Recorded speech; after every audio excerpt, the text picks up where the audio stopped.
저희들 오늘 이 주신 말씀 가지고서 하나님을 향한 사랑과 그 사랑법이라는 제목으로 함께 말씀을 나누도록 하겠습니다. 먼저 오늘의 본문은 보통 쉐마, 들으라 라는 의미인데 이 쉐마라는 이름으로 잘 알려져 있는 그런 본문입니다. 특히 유대인들에게 있어서 이 쉐마 구절은 매일 아침, 저녁으로 예배를 드릴 때 그들이 낭송하는, 암송하는 소위 그들의 삶의 일부인, 그래서 매일매일 그것을 외우고 삶 가운데 실천하며 살기 위해 노력하는 그런 말씀이기도 합니다. 먼저 들으라로 시작하는 이 본문은 우리 하나님 여호와는 오직 유일한 여호와시니 라는 선언으로 이어지고 있습니다. 그것은 당연히 우리들이 어떤 진리의 말씀을 들을 때 과연 그 말씀을 주신 분이 누구인가를 명확하게 아는 것이 너무나도 중요하기 때문입니다. 그리고 그 유일하신 하나님께서는 하나님을 사랑할 것을 명령하십니다. 이러한 하나님의 요청은 사람의 어떤 내적인 감정들, 그 마음들, 생각들, 그리고 외적인 행동들, 바로 우리들의 삶에 이르기까지 우리들의 모든 것들을 지금 함께 요구하고 계시는 그런 전인격적인 사랑에 대해서 언급하고 계십니다. 그래서 마음을 다하고에서의 이 다한다, 전부, 온전한 이 뜻은 제가 수학적으로 한번 표현해 보자면 100%를 의미합니다. 다른 마음이 아예 하나도 없는, 티끌 하나 없이 완벽한 그런 마음을 요구하고 계십니다. 그리고 나서 하나님께서는 우리가 하나님을 온 마음과 정성을 다해서 사랑하는 데 있어 가장 중요한 그 말씀을 먼저 너희들의 마음에 새기고 그것들을 자녀들에게 가르치라고 명령하고 계십니다.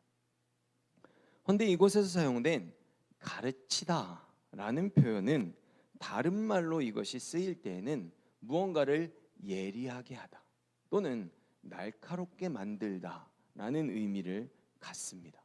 그러므로 하나님께서는 지금 우리가 그 말씀을 가르칠 때 그 말씀의 의미를 정확하게 분별함으로써 이 삶 속에 수많은 말들이 있고 수많은 삶들이 있지만 그것을 마치 양날이 아주 날카로운 말씀의 검으로 그 삶을 완전하게, 아주 온전하게 분별하고 올바른 길로 살아갈 수 있도록 그 말씀의 의미를 정확하게, 그리고 그것을 갖고 판단하는 그 판단들이 빈틈이 없게 될 수 있도록 가르칠 것을 명하고 계십니다.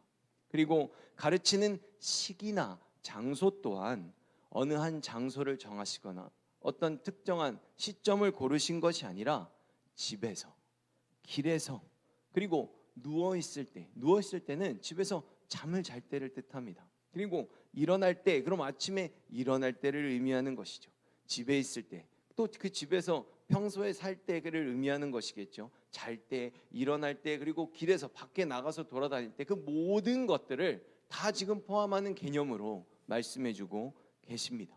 다시 말해 매일의 삶 속에서 적극적으로 그리고 끊임없이 반복적으로 이러한 교육들이, 그렇게 예리한 말씀의 검을 세우는 그 교육들이, 그 분별력을 키우는 교육들이 지속되어야 함을 강조하고 계십니다.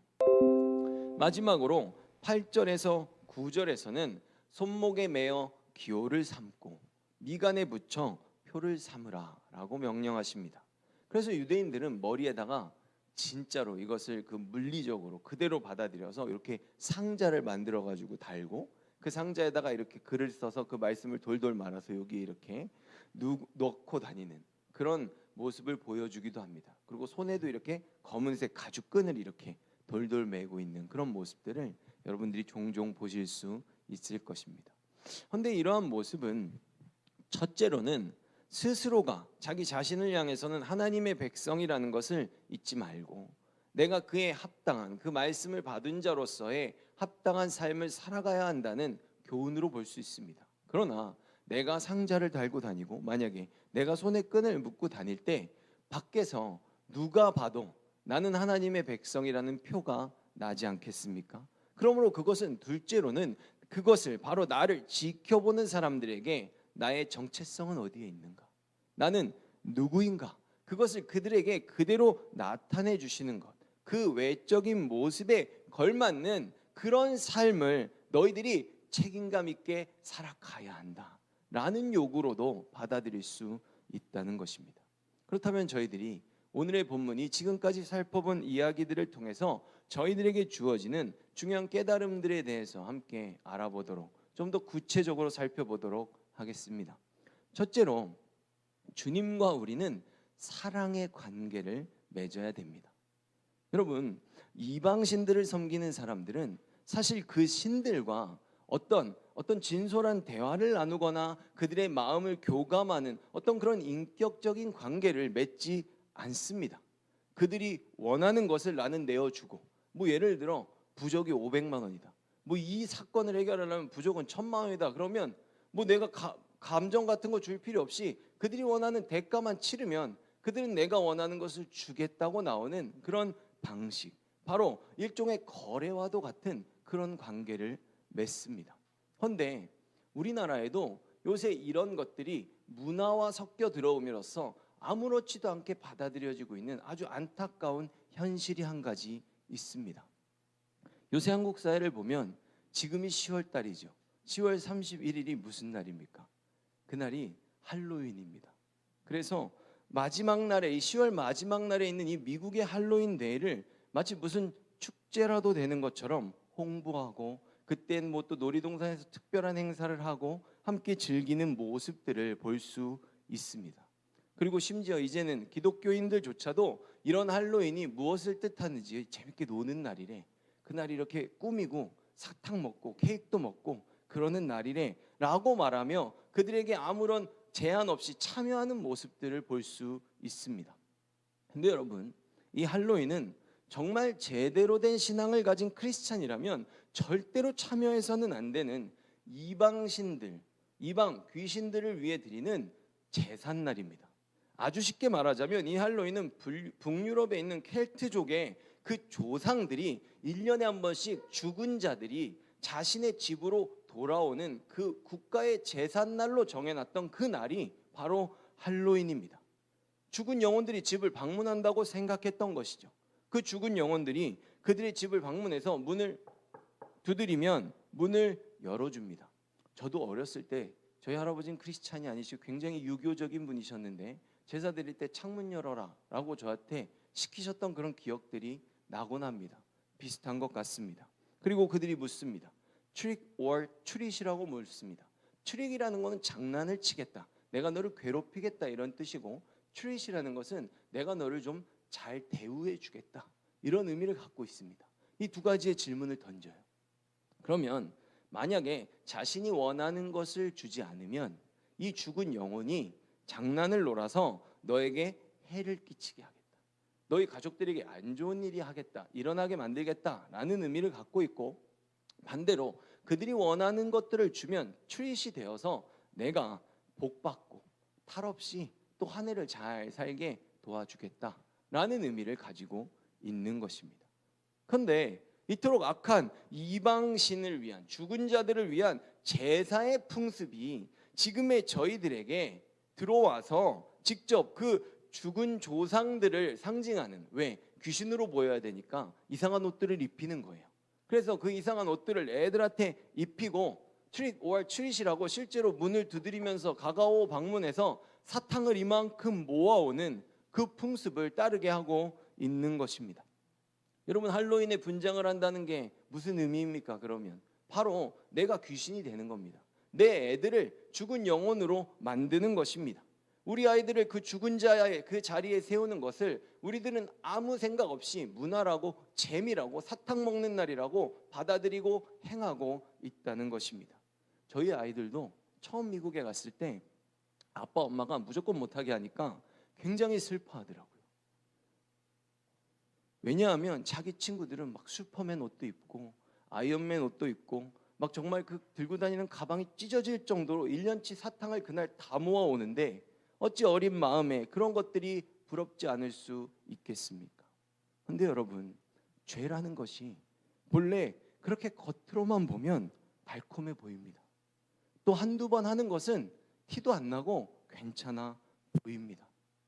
그러니까 애들이 너무 하고 싶어 하면 그런 부모님들도 있어요. 알고 하면 괜찮아요. 여러분, 알고 죄 지으면 괜찮습니까? 죄라는 걸 알고 지으면 더 나쁜 거죠. 막상 그것이 내 영혼을 죽게 만들고 하나님과의 관계를 깨트리는 것은 표면적으로 잘 드러나지 않기 때문에 이런 일들을 스스럼없이 행하고 있다는 것입니다. 헌데 우리들은 악은 모양이라도 버려야 합니다. 게다가 우리가 주님을 믿고 사랑하는 관계를 맺는다는 것은 무슨 아이들이 달콤한 사탕을 취하는 것처럼 무언가를 받으려고 주님을 사랑하는 것이 아닙니다. 이방신처럼 무언가 해를 입을까 두려워서 믿는 것도 아니고, 우리가 주님을 사랑하는 것은 단 한 가지, 바로 그분이 우리의 아버지이시기 때문입니다. 여러분, 사실 주님께서는 우리들에게 사랑하라 라고 지금 일방적으로 명령을 하시는 것 같지만, 주님께서는 언제나 우리를 먼저 사랑해 주신 후에 바로 이런 명령을, 이런 말씀을 우리들에게 주시는 것입니다. 이것을 신명기서에서는 내가 너희를 이집트로부터 택하여 구원한 사랑으로 표현하고 있습니다. 신명기서 4장 37절의 말씀을 제가 쉬운 성경으로 한번 읽어보겠습니다. 여호와께서는 여러분의 조상을 사랑하셔서 그들의 자손인 여러분을 선택하셨소. 그리고 선택하시고 사랑하시는 그것을 여호와께서는 크신 능력으로 여러분을 이집트에서 인도해 내셨소 라고 되어 있습니다. 이처럼 먼저 주님께서 당신의 백성들을 사랑하심으로 택하사 구원해 주셨습니다. 사랑을 먼저 보여주신 것이죠. 그리고 이제 이러한 명령들은 영적 이스라엘이자 믿음의 후손들인 지금의 저희들에게도 이와 동일한 명령으로 주어지고 있다는 것을 알 수 있습니다. 요한일서 4장 10절을 보면 사랑은 여기 있으니 우리가 하나님을 사랑한 것이 아니요 하나님이 우리를 사랑하사 우리 죄를 속하기 위하여 화목제물로 그 아들을 보내셨습니다. 아멘. 이처럼 주님께서는 악하고 어두운 세상, 이스라엘 백성들에게는 애국과 같은 세상, 우상을 숭배하지 않고는 살 수 없는 그런 죄 많은 세상에서 그들을 살리셨던 것처럼 지금의 저희들도 1등만 해라, 최고가 되라, 뒤처지지 말아라, 돈이 최고다, 권력을 가져라 라고 강요하고 그것을 가진 사람들만이 마치 훌륭한 사람들인 양 지켜 세우는 이러한 세상의 논리 속에서 참된 진리와 참된 사랑이 무엇인지 알려주시는 주 예수 그리스도 가운데로 우리들을 인도하여 불러내어 주셨습니다. 그러니 저희들 모두는 이미 온 마음과 모든 목숨과 온 힘과 모든 뜻을 다하는 이 100%의 사랑을 전부 다 받은 사람들인 것입니다. 그러니 이런 값진 사랑, 이런 예수 그리스도의 그 값진 생명을, 그 사랑을 받은 우리들이 어찌 주님을 다시 사랑하지 않을 수 있겠습니까? 그것을 정말 감사하고 그 뜻을 우리가 온전히 받아들인다면 우리는 주님을 사랑하지 않을 수 없을 것입니다. 그래서 주님께서는 이러한 놀라운 사랑을 받은 저희들에게 주님을 우리가 사랑하는 방법, 그 구체적인 방법들을 오늘 본문에서 알려주고 계십니다. 그것이 바로 오늘의 두 번째 깨달음인데, 그것은 바로 우리가 말씀을 듣고 말씀을 전하는 것입니다. 여러분, 말씀을 듣는 것은 귀로만 듣는 것을 말하는 것이 아닙니다. 그 말씀에 순종하는 것이 듣는 것이라는 것을 저희들 여러 번 함께 나누었습니다. 여러 번 그래서 이러한 심령들은 지금 밑에서 이어서 언급하는 것처럼 그들의 심령에 말씀을 새기는 영혼들입니다. 말씀을 새긴다라는 이 표현은 좀 더 구체적으로 제가 표현해 보자면, 말씀을 마음에 새긴다라는 것을 다른 것으로 번역해 보면 말씀이 우리들의 마음 위에 항상 그 가장 높은 곳에 있어야 한다라는 의미입니다. 이걸 제가 예를 들어 한번 생각해 보겠습니다. 물과 기름이 같이 있으면 우리가 그 안에다가 물을 아무리 많이 부어도 언제나 이렇게 보면 기름이 그 위에 떠 있지 않습니까? 그런 것처럼 이 세상의 유명한 사람들의 말을 많이 듣고 많이 공부해서 교육, 그 지식을 얻고 또 내가 삶을 살면서 경험을 익혀서 많은 경험과 많은 지혜를 얻고 세상의 법을 아무리 많이 내 안에 넣어서 그 모든 다양한 물들이 내 안에 들어온다고 할지라도 이 진리의 말씀이 기름과 같이 우리들의 마음에 언제나 제1순위에 항상 띄워져 있어야 한다는 것입니다. 그렇다면 여러분, 과연 지금의 우리들은 어떻습니까? 정말 하나님께서 우리들의 일상 그리고 우리들의 그 내면의 마음을 만약에 이렇게 들여다보신다고 했을 때 우리들의 마음의 최우선순위, 그 제위에는 언제나 진리의 말씀이 띄워져 있습니까? 우리들은 주님께 그 대답을 할 날을 분명히 맞이하게 될 것입니다. 이것은 우리의 온 마음으로, 온 영혼으로, 온 힘으로, 온 목숨을 걸고 하는 그 사랑이라는 것을 잊지 않아야 할 것입니다. 이것을 제일 위에 세우는 그 삶을 살기 위해서 그 어떤 양보도 할 수 없는 그렇게 선택된 인생들이라는 것입니다. 그래야만이 내 삶의 최우선에 항상 말씀을 두고 살아갈 수 있는 것입니다. 말씀을 두고 살아가는 것 쉬운 일 아닙니다. 그것을 위해 나를 희생해야 되고 예수 그리스도의 십자가에서 매일같이 죽는 삶을 살지 않으면 우리들도 얼마든지 무너지고 실패할 수 있기 때문입니다. 요한복음 14장 21절의 말씀을 보면 주님은 그렇게 말씀하십니다. 나의 계명을 지키는 자라야 나를 사랑하는 자니 나를 사랑하는 자는 내 아버지께 사랑을 받을 것이요 나도 그를 사랑하여 그에게 나를 나타내리라. 아멘. 그러니 여러분, 우리들 주님을 사랑하되 더욱더 적극적으로 최선을 다해서 사랑하는 저희들이 되기를 소망합니다. 그리고 또 하나의 주님을 사랑하는 방법은 바로 그 진리의 말씀을 가르치는 것입니다. 자녀들을 가르치는 것은 지난주에 많이 다루었기 때문에 오늘은 복음을 전하는 부분에 대해서 한번 생각해 보도록 하겠습니다. 언제 가르쳐야 되느냐, 그 타이밍이 언제냐라고 하면 타이밍이 없습니다. 시도 때도 없이 가르치라고 지금 성경이 말하고 있기 때문입니다. 그것이 우리가 너무나 하고 싶어야 되는 것이고 그러한 마음을 갖는 것이 너무나도 정상적인 상태입니다. 이런 것은 이 말씀을 대하고 말씀을 전했던 여러 믿음의 조상들에게서도 그대로 성경을 통해 발견되는 모습들입니다.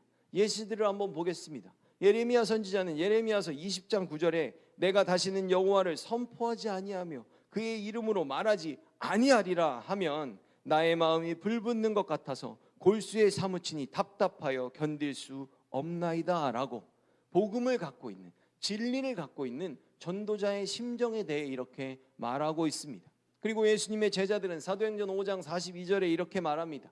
그들이 날마다 성전에 있던지 집에 있던지 예수는 그리스도라고 가르치기와 전도하기를 그치지 아니하리라. 말씀을 이렇게 실천하면서 살았다는 것입니다. 그리고 바울 사도는 에베소 지역에서 목회를 감당하던 디모데에게 목회 서신을 보내며 이렇게 말합니다. 디모데후서 4장 2절에 쉬운 성경으로 언제 어디서나 항상 하나님의 말씀을 전하십시오. 사람들에게 마땅히 해야 할 일을 가르치고 하나님의 말씀이 마땅히 해야 할 일이랍니다. 잘못을 바로 잡아주며 인간의 생각은 언제나 악합니다. 그것을 말씀이 바로 잡아준다는 것이죠. 격려해 주십시오. 세상에서 살아가는 건 언제나 실패를 경험할 수밖에 없지만 예수 그리스도의 평안과 위로는 우리들의 심령에 천국을 선사해 줍니다. 끝까지 참고 그들을 잘 가르쳐야 합니다. 여러분, 말씀 몇 번 전하고 말 안 듣는다고 신경질 내면 안 됩니다. 왜 너는 못하냐라고 말하는 것은 우리를 여태까지 참고 기다리고 계시는, 그러면서도 평생 동안 그 말씀을 다 지켜내지 못하는 그런 1만 달란트를 탕감해 준 주인에게 감사함을 잊어버리는 교만한 모습이 아닐 수 없기 때문입니다. 예수님의 모든 제자들과 그리고 지금의 저희들에게 이르기까지 예수님께서 이 땅을 떠나시면서 주셨던 그 마지막 명령, 그것을 우리는 지상 대명령이라고 말합니다. 이 세상에 모든 명령들이 있는데 주님의 말씀이 제일 위에 둥둥 떠 있는 것처럼 바로 이 지상 대명령, 이 지상에 이것보다 큰 명령은 없다는 의미를 갖고 있습니다. 마태복음 28장 20절에 내가 너희에게 분부한 모든 것을 가르쳐 지키게 하라. 볼지어다 내가 세상 끝날까지 너희와 항상 함께 있으리라 하시니라. 아멘.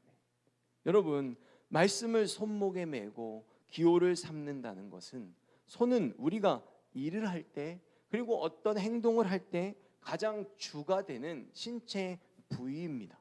무슨 뜻입니까? 말씀을 실천하는, 우리가 하나님의 백성됨의 증거가 그 말씀을 실천하는 모습을 통해서 기호가 된다, 다른 사람들에게 사인이 된다는 뜻입니다. 우리들을 보여준다는 것이죠. 그것이 우리의 정체성을 깨닫게 하고 그들에게도 이 행동이 옳다는 것을 드러내는, 몸으로 우리가 복음을 전하는, 나의 삶으로 복음을 전하는 그런 표가 될 수 있다는 것입니다. 그리고 미간의 표는 신분을 드러내줄 때, 신분을 드러내는 것들을 이 미간에 달기도 했었습니다. 우리의 정체성을 드러낸다고 생각해 볼 수 있겠죠. 하지만 이것은 미간에 말씀을 달았다라는 것은 과연 우리들의 그 모든 생각을 무엇이 지배하고 있는가?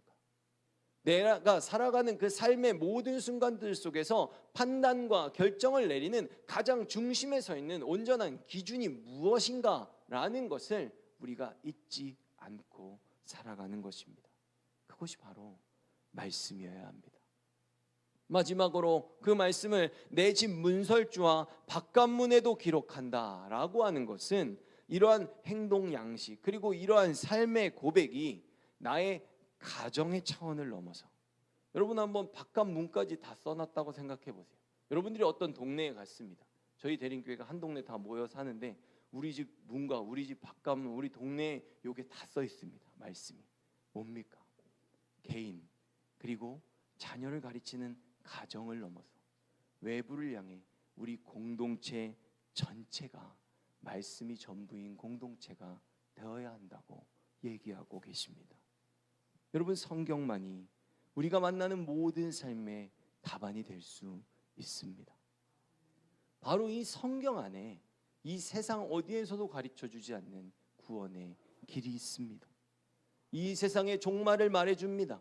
인간들은 미래를 두려워하지만 이 인류의 미래가 결국에 어떻게 될 것인지 이 성경에는 이미 기록이 되어 있습니다. 이것이 유일한 진리이기에 그 누구도 감히 이 말씀에 더하거나 빼서는 안 될 것입니다.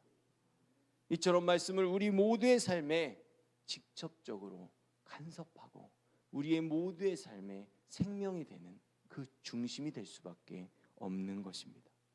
거룩한 행실로 증명되는 믿음의 사람, 입술로만 고백하는 그런 사람들 말고 그렇게 온 마음과 모든 목숨과 온 힘과 모든 뜻으로 주님을 사랑하는 믿음의 사람이 되고 믿음의 가정을 꾸려가고 더 나아가 그런 믿음의 공동체가 되는 대림교회가 되기를 예수 그리스도의 이름으로 축원합니다.